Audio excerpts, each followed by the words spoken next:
To my channel মিলিক'সওয়ার্ল্ডে তোমাদের সকলকে খুব স্বাগত। তো আশা করছি তোমরা সকলে বেশ ভালো আছো, কিন্তু আমি খুব একটা ভালো নেই। আমার শরীরটা খুব একটা ভালো যাচ্ছে না। তো ওয়েদারটার জন্য না আমার কিছুদিন ধরে ঠান্ডা লেগেই রয়েছে, ঠিকমতো সেরে উঠতে পারছি না। আজকে আমি তোমাদের সাথে চটজলদি পনিরের একটা রেসিপি শেয়ার করব। ভিডিওটি স্কিপ না করে পুরোটা দেখো, আর ভালো লাগলে অবশ্যই এটা লাইক, কমেন্ট অ্যান্ড শেয়ার করো। হ্যালো বন্ধুগণ, কেমন আছো সবাই? আজকে আমি তোমাদের সাথে চটজলদি পনিরের একটা রেসিপি শেয়ার করব।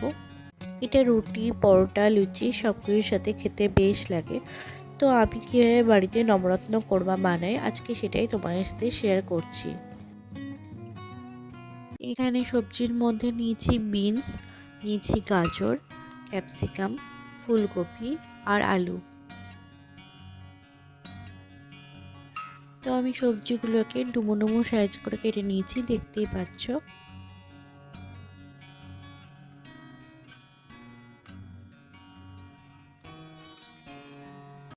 এখানে ড্রাই ফ্রুটসের মধ্যে নিয়েছি কিছুটা পরিমাণে কাজু বাদাম, কতগুলো আমন্ড, কিশমিশ আর চারমগজ। আর রয়েছে এখানে 2 টেবিল চামচ মতো পোস্ত। ফোড়নের জন্য এখানে নিয়েছি 2টো শুকনো লঙ্কা, 2টো তেজপাতা, দারচিনি, এলাচ, লং, কিছুটা গোটা জিরে আর গোটা গোলমরিচ।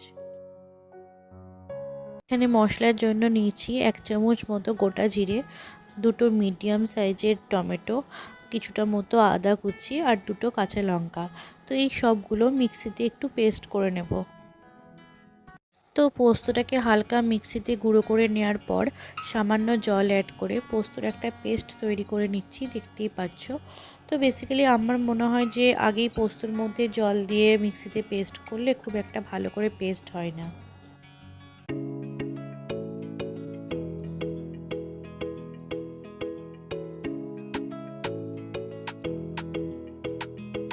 আর এখানে রয়েছে টমেটো, আদা, কাঁচা লঙ্কা, জিরের যে পেস্টটা ছিল সেটা।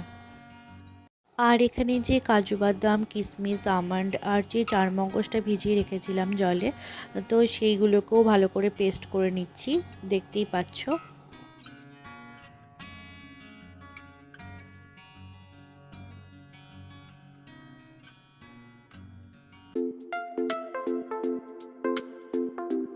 তো এখানে ফার্স্টে কড়াইয়ের মধ্যে তেলটাকে দিয়ে তেলটা গরম হয়ে এলে যে পনিরগুলো কেটে রেখেছিলাম সেই পনিরগুলো একে একে ভেজে নিচ্ছি।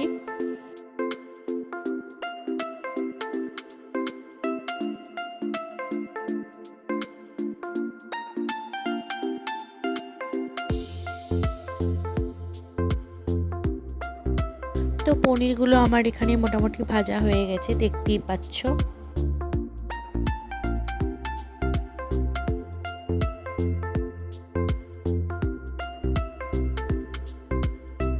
এবার যে কপিগুলো আমি কুচি করে রেখেছিলাম সেই কপিগুলো ওই তেলের মধ্যে দিয়ে হালকা ফ্রাই করে নিচ্ছি।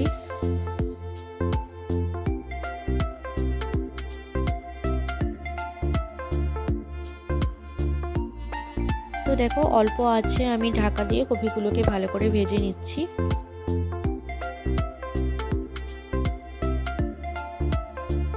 তো কপিগুলো ভেজে তুলে নেওয়ার পর ওই তেলের মধ্যেই যে সবজিগুলো আমি কেটে রেখেছিলাম সেই সবজিগুলো একে একে দিয়ে ভালো করে ভেজে নিচ্ছি, দেখতেই পাচ্ছ।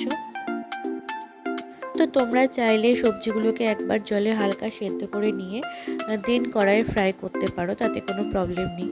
আমি যদিও বা সেটা করিনি, আমি সব সবজিগুলো তেলেই ফ্রাই করেছি।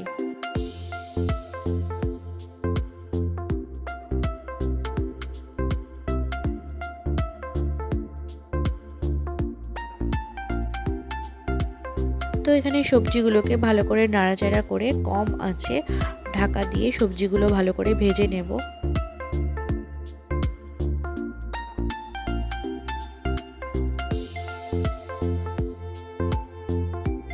সবজিগুলো এখানে হাফ ডান হয়ে এসছে, দেখতেই পাচ্ছ। অল্প আছে আরও 1 মিনিট মতো সবজিগুলোকে ঢাকা দিয়ে ভালো করে ভেজে নিচ্ছি।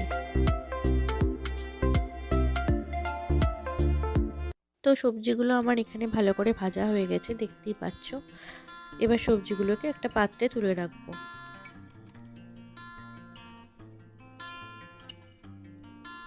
এবার তেলের মধ্যে ওই দারচিনি, এলাচ, লং, তেজপাতা, শুকনো লঙ্কা আর গোটা গোলমরিচ যে ফোড়নটা ছিল সেই ফোড়নটা দিয়ে কিছুক্ষণ মতো ফ্রাই করব,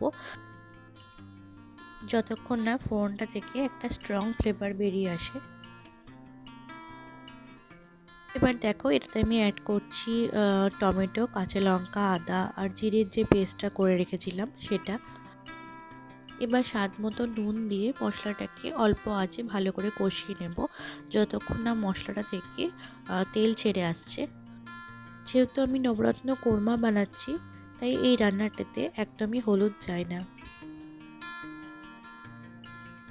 মশলাটা আমার ভালো করে কষানো হয়ে গেছে, দেখতেই পাচ্ছ মশলাটা থেকে তেলও ছেড়ে এসছে। এবার আমি এটাতে অ্যাড করছি যে কাজু বাদাম, চারমগজ, কিশমিশ, আমন্ড, পোস্তর যে পেস্টটা ছিল সেটা দিয়ে সামান্য কিছুক্ষণ কষিয়ে নিচ্ছি যাতে এটার কাঁচা গন্ধটা চলে যায়। দেন আমি এটাতে অ্যাড করছি ভেজে রাখা সবজিগুলো।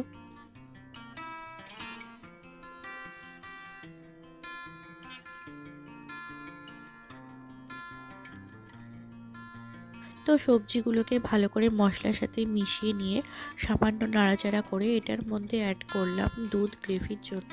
তো তোমরা যে যতটা গ্রেভি পছন্দ করো সেই মতো দুধটা অ্যাড করবে। এবার দুধটাকে সব কিছুর সাথে ভালো করে মিশিয়ে নিচ্ছি, দেখতেই পাচ্ছ। এবার ঢাকা দিয়ে রাখবো কিছুক্ষণ মতো।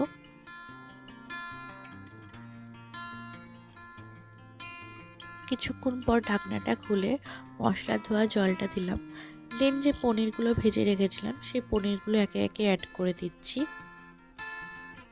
যেহেতু রান্নাটা খেতে একটু মিষ্টি মিষ্টি হয় তাই আমি এটাতে কিছুটা মতো চিনি অ্যাড করে ভালো করে মিশিয়ে নিয়ে ঢাকা দিয়ে কিছুক্ষণ ফুটতে দেব।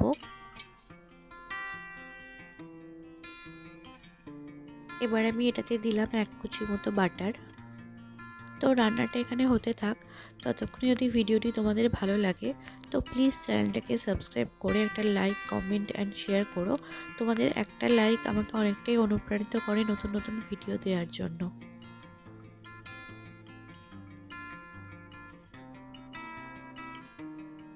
আর নামানোর ঠিক আগে দিলাম সামান্য একটু গরম মশলা, ভালো করে মিশিয়ে নিচ্ছি, দেখতেই পাচ্ছ।